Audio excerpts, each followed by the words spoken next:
I'm Abby. I'm Aly. We're the Ranic twins, and this is Oops, I Arted, a part of the Hayden Intelligence Syndicate. So today I'm going to be talking about Disco Demolition Night. Okay. Have you heard of it? Yeah, actually, I listened to a podcast on it by Stuff You Should Know. There's a great episode, but it was quite a few episodes ago that I listened, so... I love Stuff You Should Know, by the way, and stuff you shouldn't know, or stuff they don't want you to know. Yeah. How Right. Stuff Works is a great podcast network. Yeah, so Disco Demolition Night is an event that took place in 1979 in Chicago, and I'm just going to get right into it, honestly. So I got a good bit of my information from YouTube, looking up news coverage, as well as Deadspin.com, and Chicago News Tribune does a great article on it, as well as good old Wikipedia. Old Faithful. Yep. So you actually did let me know about this event, and it really piqued my interest, so I decided to dive right into it, and it is absolutely crazy.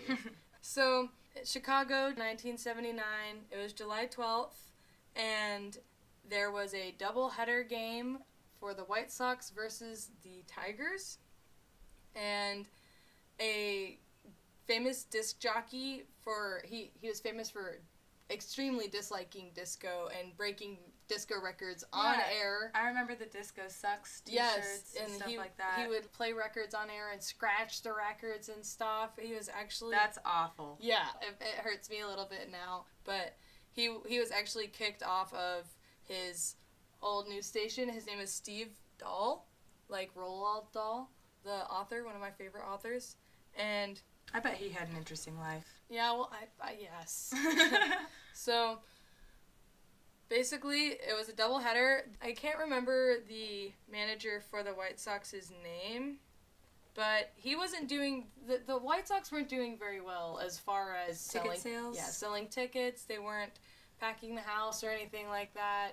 So you gotta do that for the team, you know? Yes. The team gets disheartened when the fans don't follow the team. Totally. And if they're doing bad, then less people want to see them, and it's just really bad. So he came up with this idea of having 98-cent beer night.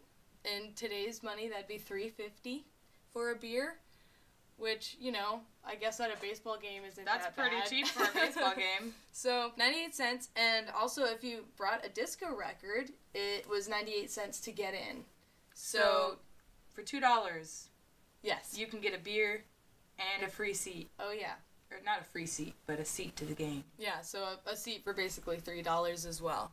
A bunch of rock and rollers showed up. They expected 25,000 people, and I believe 50,000 people showed up. Yeah, I remember seeing some of the news footage. People were literally crawling through the cracks and crevices of the stadium. Yes, it is insane to watch. People are literally crawling in through the hole in the outfield of Comiskey Park.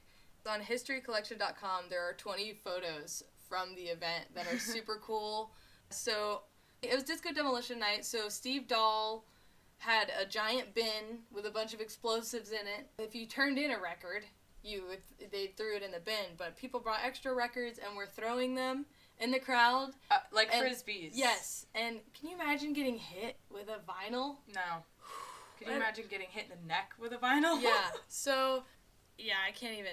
And they were flying. If you watch the news footage, it's just like a frisbee. And there were just broken records scattered across the field before the game even started. Yeah, and they were throwing at the baseball team and stuff.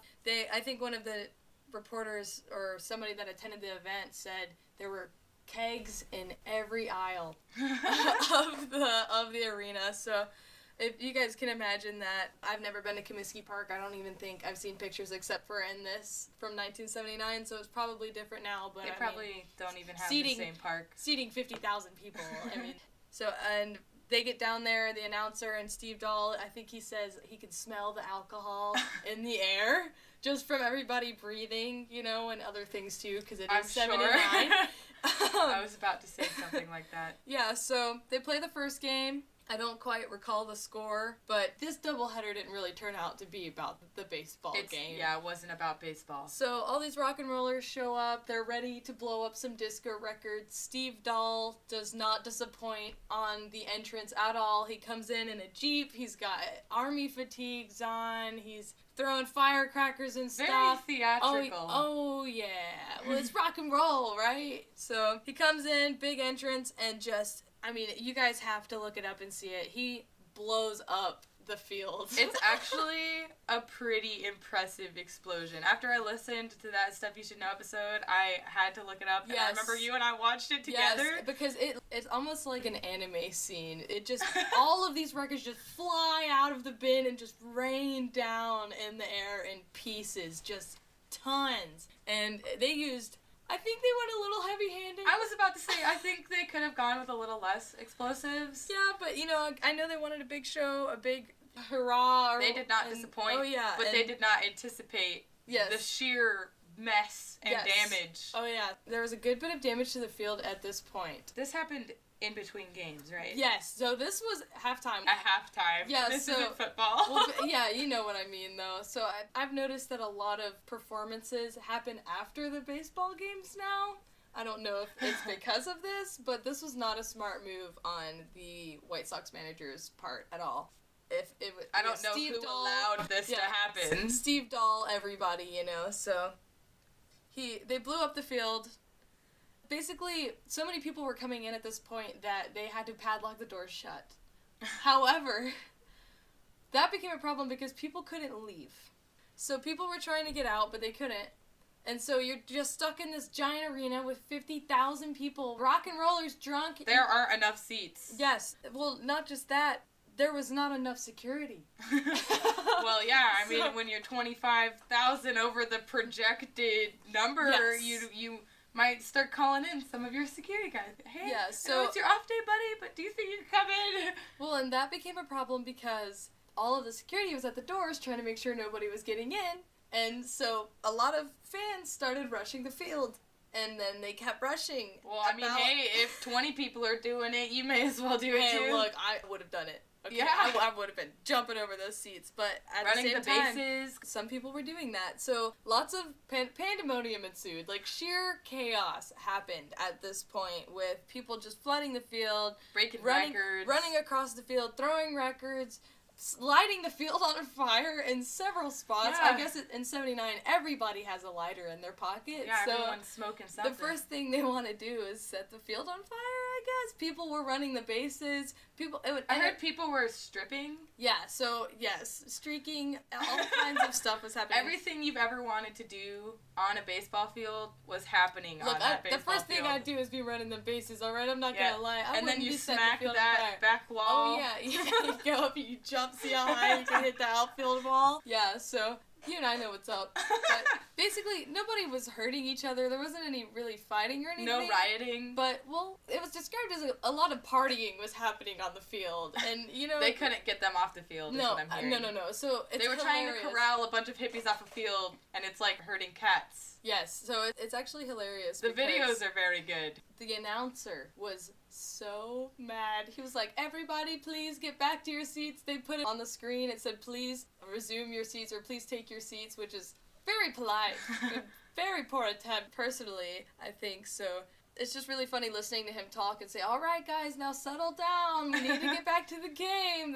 We have to play the second game. What ended up happening to the second game? The White Sox forfeited. I think they had to take the L, huh? Yeah, the umpire deemed the field unfit for play, and basically the riot police had to get involved. They actually got onto the field with horses. People wouldn't get off the field? Yeah, and so 39 people were arrested for disorderly conduct, and I think a few people ended up getting injured as well. This is what happens when we abuse our privileges at having fun. Well, if you think of it, I mean, if 20,000 people at a concert all decide to do the same thing, then there's really nothing that the security can do to stop. The Jim Morrison incident? Yeah, I think one of the articles I read, they said if everybody wants to be on the stage, then everybody can be on the stage up there singing with Guns N' Roses or something. So basically, Steve Dahl had this huge performance, and he actually ends up reporting himself on one of the interviews that I watched of him on YouTube that the Bengals mentioned him personally, saying that he did kill disco. So he totally succeeded in his mission to destroy disco. Yeah, this is what you and I and a lot of other people have jokingly deemed the day that disco died. Yes. Which it was not, however. I mean, the club stayed open and people still released disco songs, but I think this was the beginning of the end for disco, definitely. Look, I love Gloria Gaynor. I mean, I'm not There gonna is lie. some great disco out there, but it was time for a change. Well, and I also think it's funny because one of the players was kind of mocking Steve Dahl. He was like, Disco Demolition Night? Oh, I was at the discotheque last night, you know? And that just kind of made me chuckle because he's right. I think there was still a lot of people that enjoyed disco, but rock and roll was on the uprise. Rock and roll's cool. I like music, and I like people that like music. And if you like what you like, then that's totally cool. I get well, down you with and that. I have a very unique sense. We both appreciate music. It doesn't matter the genre, but some people are very opinionated about music, which is fine. But you and I will give anything a shot. Well, also, I think music was just probably a way bigger part of people's lives in 79, whereas now there's so much other content that people can... I've met people that are just like, I don't really care for music, and I'm just baffled and mind-boggled by that, because music has been such a huge part of my life. I agree. I've cherished music. It's gotten me through plenty of bad times and more good times. So yeah, basically, that's Disco Demolition Night. The players, I forgot to mention, were basically locked in the dugout, in the locker room. I think they had a 2x4 across the door, and people were in the... We're not in this fight! Yeah, and I think a couple of the people walked out with baseball bats and were sitting in there, and people were like, are you gonna hit people with those? And they said, if people try to come in here, we are. So I think that it's a little disrespectful to the athletes to ruin their playing field and kind of ruin their game, but... It was a bad attempt at getting a good turnout at a game. They did it too well. Their marketing plan worked way more than they thought it was going to, so I guess that's a blessing and a curse. Next time, have Dollar Beer Night and Disco Demolition Night on separate nights. Yes. Because I was like, Disco Demolition Night, this is crazy. And then I was like, Dollar Beer! Well, that explains it, you know? No wonder people were rowdy. Mm-hmm. All right. Well, that concludes this week's episode. If you'd like to contact us, you can reach us at oopsiartedpod@gmail.com. And if you're interested in keeping a following on us, you can follow us on YouTube at Oops, I Arted. Yep, like and subscribe. Click that little bell icon for notifications. We release a new episode every week. Stay tuned. Have a good day. See ya.